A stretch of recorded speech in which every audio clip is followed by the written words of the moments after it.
Good morning, young historians. I'm so excited to be here with you today for grades 3 through 5, History and Social Studies. This week, we're going to be taking a dive into charts and graphs.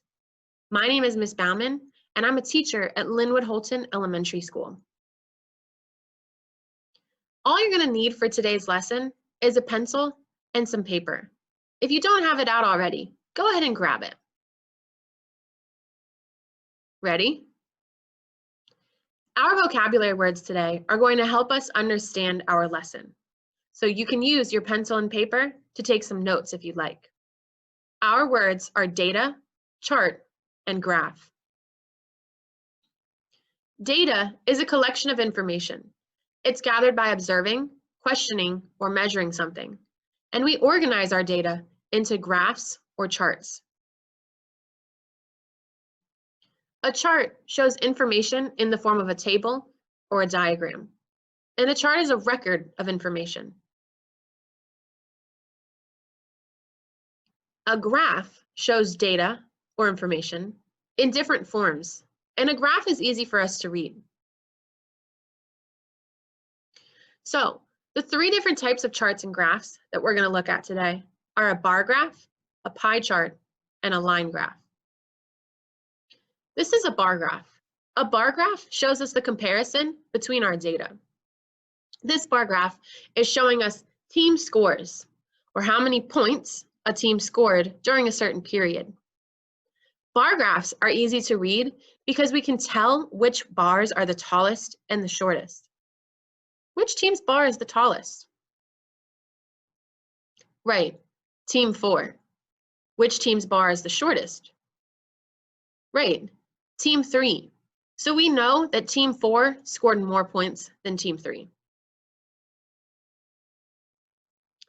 Our next one is a pie chart. A pie chart is a circular graph that shows a percentage of something out of a whole. A pie chart is cut up into pieces, like a pie or a cake. Pie charts also are color-coded, so it makes it easier. So we can tell that the green piece and the red piece are a lot larger than the yellow piece and the blue piece. So we know that the green piece, which is team 4, and the red piece, which is team 2, well, we know that team 4 and team 2 scored the most points. And we can tell that team 3, which is the little yellow chunk, scored the least points because it has the smallest space in the circle. Our last one is a line graph. And a line graph is a graph with points connected by lines to show how something changes. Again, we can see that team 4 had the most points in this because its point is the highest. And team 3 had the lowest because its point is the lowest. So right now, you might be thinking, how are we using charts and graphs to understand history and social studies? It's true, charts and graphs have a lot to do with math, and we have to understand math to be able to understand charts and graphs, but we can use charts and graphs to show changes over time.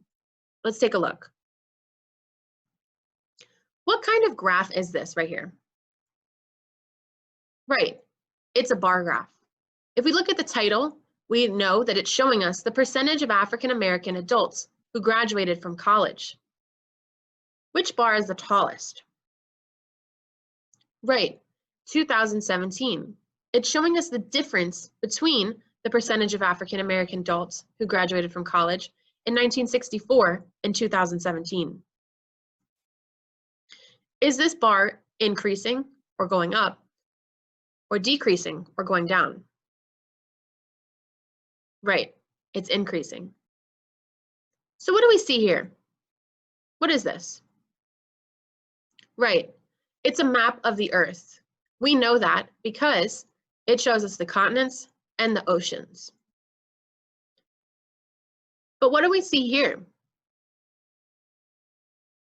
What kind of chart or graph is this? Right, this is a pie chart that's showing us the percentage of Earth's surface. Earth's surface is made up mostly of what, according to this pie chart? Right, it's made up mostly of oceans. We see this in our pie chart But if we look at that picture, or if we look at the map on the left side, it doesn't look like 70% is that dark blue representing the ocean. Both of these images came from your 5 Ponds textbooks too. So it's the same source telling us similar information, but just in a different way. This pie chart is showing us that most of the Earth's surface is taken up by oceans, which we know. And look at all of the continents. The continents on the map look a lot bigger than how they look in that pie chart. But remember that when we make maps of the Earth, they aren't going to be exact because it's hard to take a circle and turn it into a rectangle. What kind of chart or graph is this? Right, this is a line graph. Before we get started with the line graph though, take a look at where this information came from. It came from the US Census Bureau. The census is every 10 years, and it's essentially a form that your parents fill out to tell the government a little bit more about your lifestyle. It helps with things like funding. Did your parents fill out their census? I know I did mine. So let's look at this line graph. It's showing us the percentage of managers who are women between 1940 and 2009. What's going on with this data?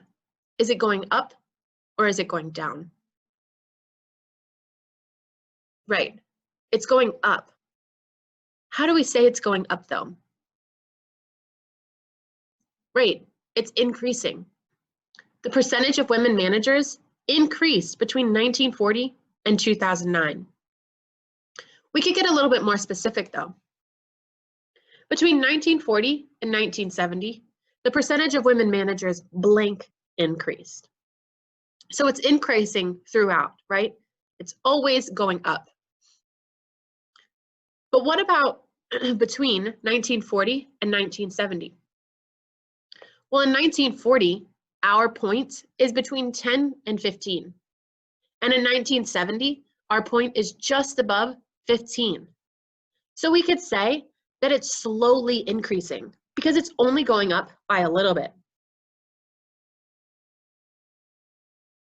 But take a look at where it's greatly increasing, where it's going up by a lot.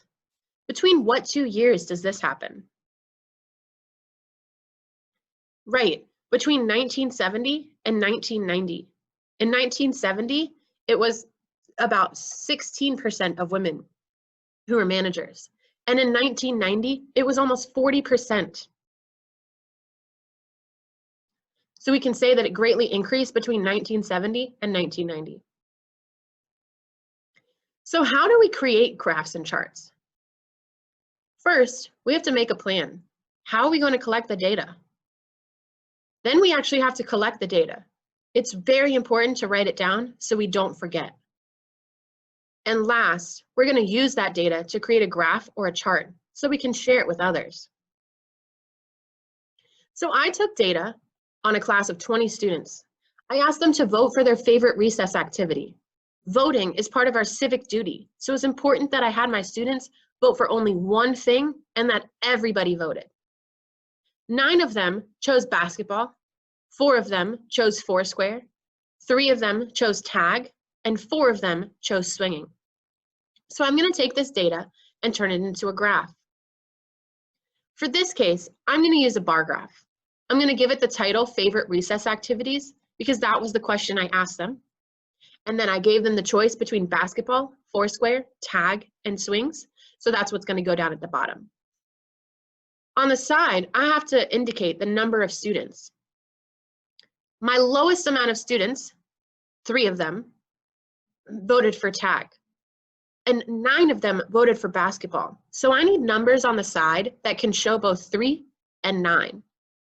So I'm going to set up my bar graph like this. My numbers are going to go between 0 and 10 because I don't have a number that's less than 0 in my data, and I don't have a number that's more than 10 in my data. 9 of them voted for basketball, so I can show that like this. My bar is going to be between 8 and 10 because 9 is in between 8 and 10.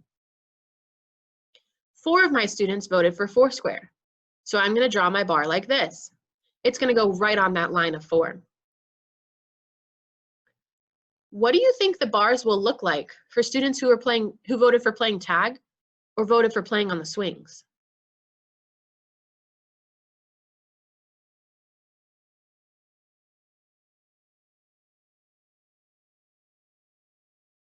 Right. It's going to look something like this. 3 students voted for tag, so it's going to fall between 2 and 4. And 4 students voted for swings, so it's going to be right on that line of 4. So what is this data showing us? Write down some statements similar to the ones we made earlier to show what our data is showing us. If you need more time, remember that you can pause the video.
So here are some statements we can make.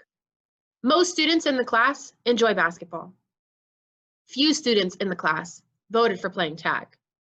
The same amount of students voted for foursquare and swings. There are 5 more students who voted for basketball than those who voted for foursquare. 1 more student voted for swings than students who voted for tag. Your statements might be similar, but they could be different, and that's okay. These are just some examples.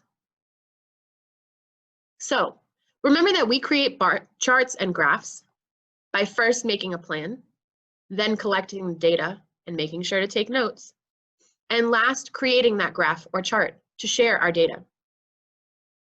Now it's your turn. I want you to ask 10 family members or friends to vote on their favorite activity. Their choices are reading, going for a walk, watching TV, and drawing. Remember that they can only vote once. And if you need to, you can ask your parents to make some phone calls to family and friends so that you can vote, or so that you can ask them to vote. On Thursday, I want you to take that data and create a bar graph to represent it. Then I want you to write 5 statements about your data. So very similar to the activity we just did with using the recess vote. Thank you so much for joining me today. I can't wait to see what you come up with.